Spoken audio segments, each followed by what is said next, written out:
L'Union africaine venue en terre gabonaise s'entretenir avec les partis politiques.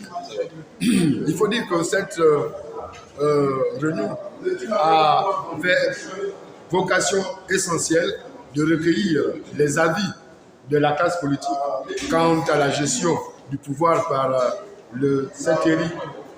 Nous avons donc en toute liberté et franchise abordé différentes questions liées avec la gestion du pouvoir.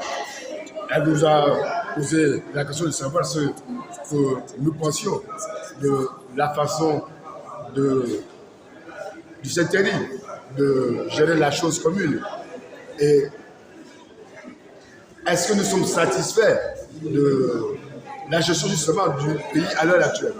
Ce à quoi nous avons répondu que le bilan était mitigé, quoique l'ensemble des forces politiques de notre pays soutiennent le CETERI, mais à l'observation de la gestion du pays par le CETERI, il y a quand même quelques points qu'il faut relever. Nous avons insisté sur le fait que le plus important pour nous en cette phase de transition était que le CETERI puisse doter notre pays d'institutions fortes pour qu'in fine nous parvenions à l'organisation des élections crédibles, libres, démocratiques et transparentes dans notre pays. Et puis, comme tout naturellement, il cède le pouvoir à un civil, ce qui est tout naturellement attendu par l'ensemble des compatriotes.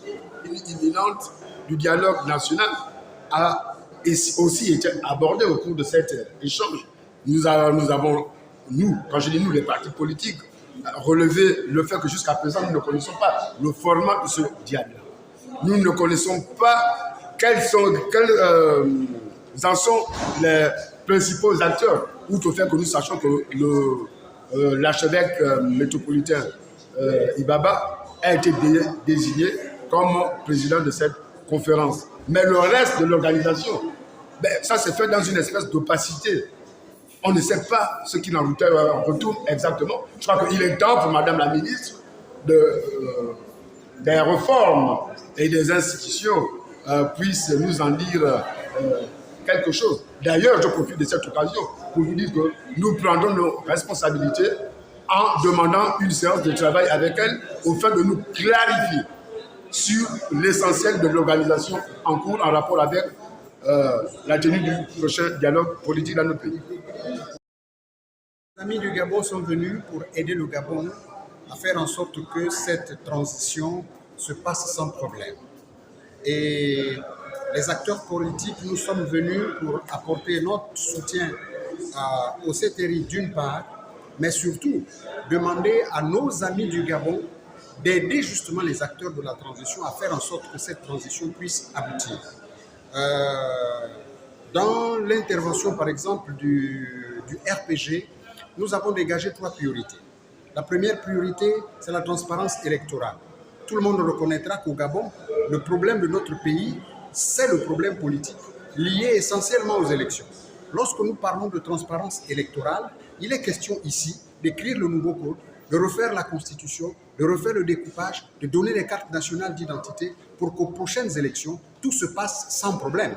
Souvenez-vous que le président Oligui a clairement dit la dernière fois que si nous avons fait le coup d'État, donc le coup de libération, c'est parce que les élections ont été tronquées. Mais comment faire pour que ces élections qui arrivent ne soient plus tronquées? Il faut que la classe politique, dans son ensemble, puisse participer à faire en sorte que la transparence électorale au niveau du Gabon soit effective.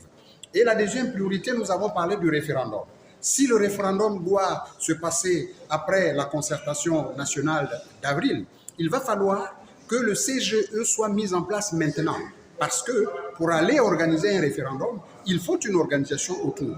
Et c'est cette nouvelle CGE qui va également se préparer dès maintenant pour les élections après la transition. Voyez-vous? Donc, c'est des organismes qu'il faut mettre en place pour que la transition se passe sans anicroche. Et enfin, il faut effectivement la restitution des institutions, la restauration des institutions. Il faut dans notre pays des institutions fortes, mais pas des hommes forts. Or, aujourd'hui, nous nous rendons compte qu'il y a des gens peu éclairés qui n'ont pas d'ambition pour le pays, mais uniquement pour leurs égos personnels et pour leurs intérêts personnels, qui sont aujourd'hui au devant de la scène, alors que les acteurs politiques majeurs de notre pays doivent pouvoir apporter leur contribution pour que cette transition soit vertueuse. Voilà un tout petit peu ce de quoi nous avons parlé ce matin ici à l'hôtel Radisson Blu.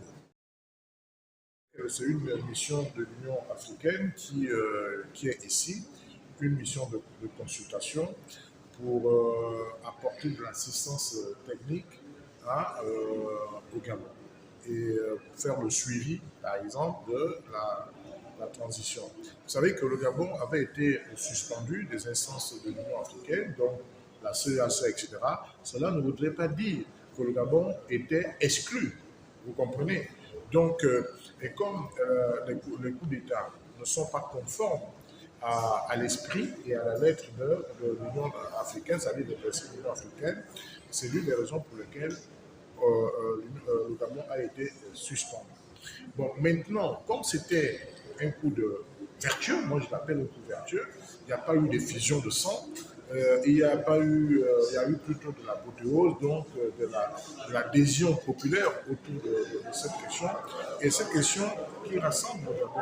Et à partir de là est née une charte, parce que le CTRI qui a porté ce coup a mis en place une charte qui tient compte de toutes les forces vives de la nation et une charte inclusive. Mais vous savez, bon, c'est une œuvre humaine, on n'a pas pu, qui n'arrive pas à faire dans l'inclusion. Donc, et en face, il se pose un problème d'inclusivité dans l'organisation des prochaines assises du dialogue national. Donc, l'Union africaine est venue pour chercher, pour nous écouter, en vue d'apporter des solutions. Et nous disons au niveau de la CGR, la coalition des Gabonais républicains, que le Gabon a des expertises, et ces expertises-là, et avec ses particularités, et bon, on ne peut pas aussi refuser, mais le Gabon, c'est un problème gabono-gabonais. On est mûr, on est mature, c'est à cause de cette maturité que les militaires ont pris le pouvoir pour pouvoir asseoir les mécanismes de concertation et de dialogue qui est prévu, ce dialogue qui est prévu au mois d'avril prochain. Donc, ils ont écouté les uns et les autres, mais là, je note qu'il faut qu'il y ait un peu plus de qualité en termes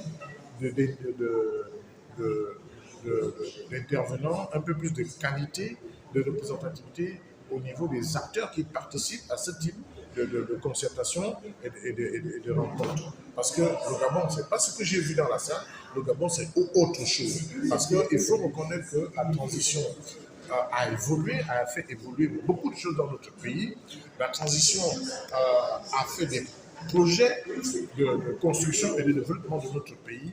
Et la transition fait en sorte que les Gabonais se retrouvent encore, se l'approprient encore notre pays.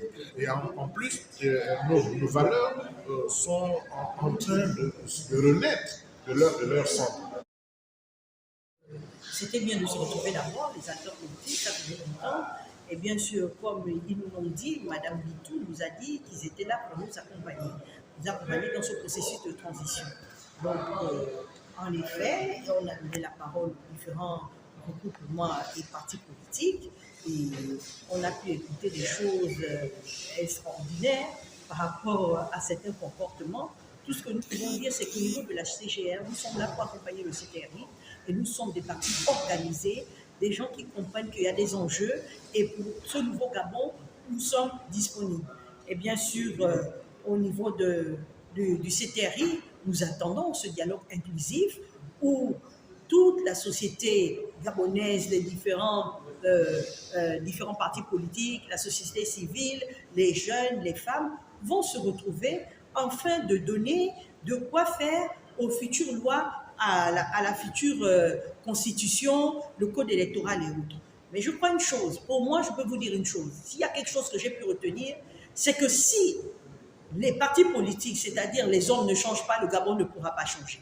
Je vais le dire parce que c'est un problème d'hommes, c'est un problème de mentalité.